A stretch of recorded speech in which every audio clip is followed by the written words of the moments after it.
اور آج ہم نے اپنے بہت سے کاموں کو جن کو ہم دین سمجھتے ہیں لاشعوری طور پر یا شعوری طور پر اختیار کیا ہوا ہے، اور وہ ہندوانہ رسومات ہیں، ہندوانہ رسومات۔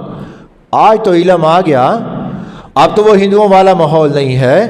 پاکستان ایک اسلامی ریاست بن چکی ہے، مسلمانوں کا معاشرہ بن چکا ہے، یہاں ہمارے دور دور تک کوئی ہندو سکھ نظر نہیں آتا، تو پھر آج بھی ہمارے مسلمان اپنے اسی روایات کو جو انہوں نے ہندوؤں اور سکھوں سے لی ہے اسی پر قائم ہیں، اسی پر قائم۔ اگر کہا جائے، کہتے ہیں کہ ہمارے بڑے بھی اس طرح رہے، ہمارے باپ دادا بھی اسی لائن پر رہے، اب تو باپ دادا کی لائن کو چھوڑ دینا چاہیے۔ کتنے امور ہیں میں جن کی نشاندہی کرتا رہتا ہوں، اور یہ ایک عام سادہ سا نکاح ہے، سادہ سا نکاح۔ وہ جس ماحول میں رہ رہے تھے، انہوں نے ہندوؤں کا سکھوں کا جو ماحول دیکھا، اپنی نکاح کے دن انہی کاموں کو اختیار کیا اور سنت کے جتنے بھی امور ہیں ان کو خارج کر دیا۔ ایک چیز باقی رکھی ہوئی ہے، یہ جو آج ہم کہتے ہیں نا دولہا آتا ہے، پھر کہتے ہیں مولوی صاحب انہوں کلمے بھی پڑھا دے ہو، یہ کیوں کہا جاتا ہے؟ میں اس کی ایک وجہ آپ کو بتاتا ہوں، ورنہ یہ نکاح کا حصہ نہیں ہے، نکاح کا حصہ نہیں ہے کہ کلمے پڑھانا نو دولہے نو سارے۔ ہمارے والد محترم رحمۃ اللہ علیہ، انہوں نے ایک مرتبہ، میں چھوٹا تھا ان کے ساتھ گیا نکاح پڑھانے کے لیے، ان کے ساتھ چلا گیا، وہ گئے مجھے ساتھ لے گئے، تو وہ کلمے پڑھا رہے تھے۔ جب میں تقریباً حفظ کر لیا تھا تو ان کے پاس گردان کیا کرتا تھا، تو خارجی اسلامی کتابوں کا مطالعہ میں نے کافی کر چکا تھا۔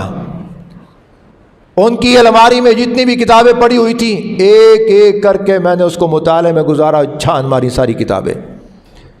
ایک دن میں نے ان سے پوچھا کہ ابا جی، یہ نکاح کے موقع پر جو کلمے پڑھائے جاتے ہیں، یہ تو نکاح کے مسائل میں ان کا دور دور تک بھی کوئی تعلق نہیں ہے۔ انہوں نے بھی مجھے بتلایا کہ بیٹے بات یہ ہے، ہمارے اس ماحول کے اندر حالت ایسی ہے کہ یہ لوگ دینی تعلیم سے کوسوں دور ہیں، ہزاروں میل دور ہیں دینی تعلیم سے، اور ان کے بڑوں کا یہ جو ماحول تھا وہ ہندوؤں اور سکھوں کی رفاقت میں گزرا ہے، اور بسا اوقات ایسا ہوا کرتا تھا کہ اپنے آپ کو مسلمان کہلانے والے کلمہ تک نہیں جانتے تھے، کلمہ کسے کہا جاتا ہے۔ اور آج بھی تبلیغی جماعت والوں سے پوچھو، وہ سندھ میں جاتے ہیں ہمارے، آج بھی اس میں جھنگ کے علاقوں میں، بڑے بڑے دور دراز کے علاقوں میں چلے جاؤ، لوگوں کو کلمہ نہیں آتا، آج بھی نہیں آتا۔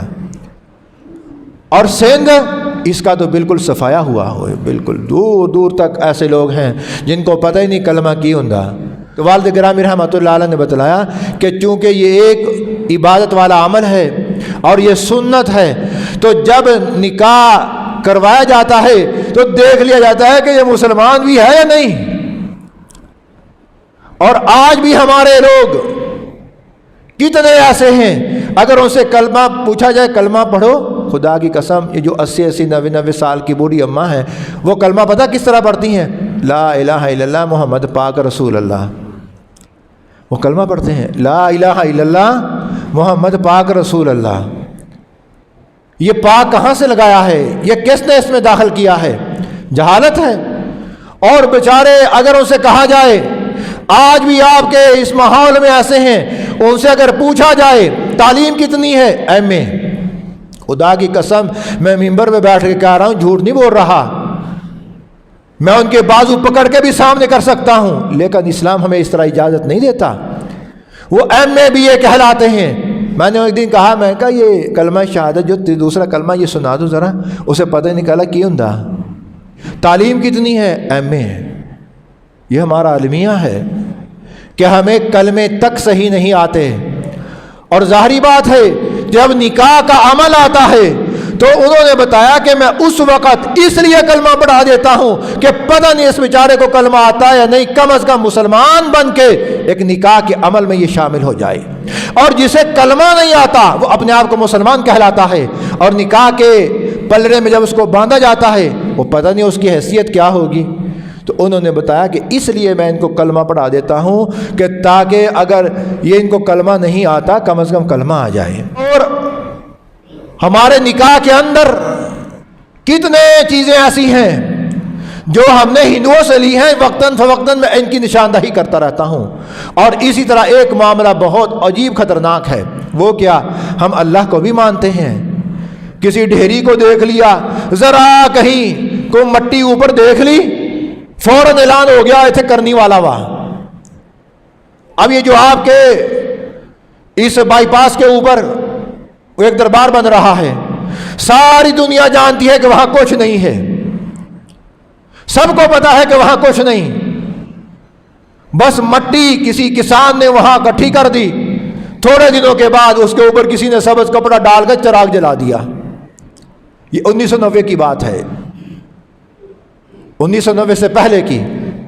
ہمارے ایک شاگرد ہیں، مدرسے سے پڑھ کے گئے ہیں، وہ بتایا کرتے تھے کہ جب میں جاتا تھا وہاں کچھ بھی نہیں تھا، میں اپنے ڈیرے جایا کرتا تھا، صرف مٹی تھی اوپر، ڈیری سی بنی ہوئی تھی۔ اب کچھ دنوں کے بعد کہتا ہے کہ میں دیکھا وہاں جمعرات کو کسی نے چراغ جلایا ہوا، اب چراغ جلانے کے بعد وہاں اس ڈیری کے اوپر سبز کپڑا ڈال دیا گیا، آج وہاں دربار بنا ہوا ہے۔ وہاں کون ہے؟ کوئی دلیل تو دو کہ وہاں دفن کون ہے؟ لیکن آج ہمارے لوگ شعوری طور پر غیر شعوری طور پر وہ مان لیا کہ وہاں بابا جی ہیں۔